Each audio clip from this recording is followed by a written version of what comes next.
Today we're going to be working on Leetcode question number 189, rotate array.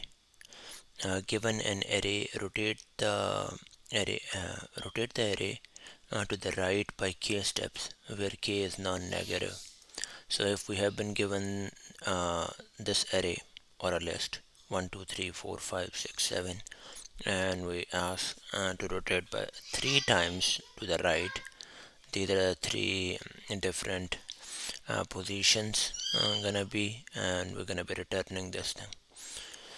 And if it is 2 times for this one, we're gonna be returning that. So the way we're gonna be doing it is like we're gonna be rotating the array to, like, if the length of the list minus the k, that many elements, then we're gonna reverse n minus k elements, then the rest of the elements, and then finally we're gonna reverse the whole thing, and that's gonna give us the solution. So we're gonna start with the like the base condition here, basically saying if we do not have, if the k is none, or k is less than equal to 0, we're gonna be just returning it.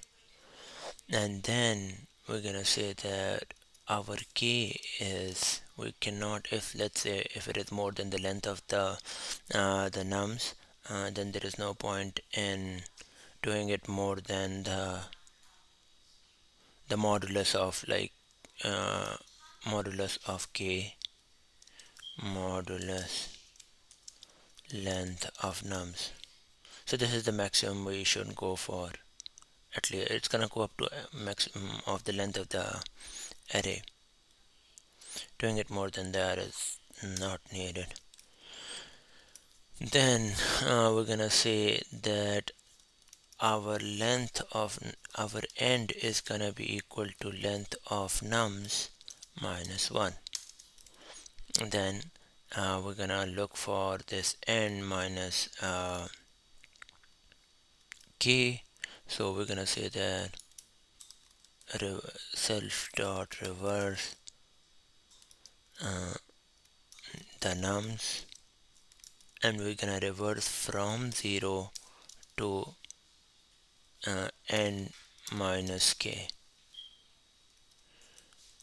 The second time we're gonna reverse the rest of it, which is gonna be equal to n minus k plus 1 to the n. And finally we're gonna reverse the whole list. Nums 0 and n. So the last thing we want to do is to write this function reverse, which is gonna take self, the nums, the start, the n. So basically it does is like it's gonna keep reverse switching the elements from the start and the end. So while the start is less than n, we're gonna say that the nums of start is gonna change and nums of end is gonna change. In Python we can do it at the same on the same line. We're just gonna say that the nums of start is nums of start is basically equal to nums of n, and nums of n is equal to nums of start. Now we want to increment the start and we want to decrement the n.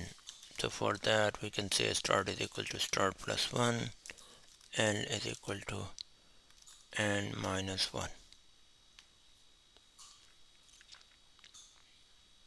Looking good. Yep, and it works.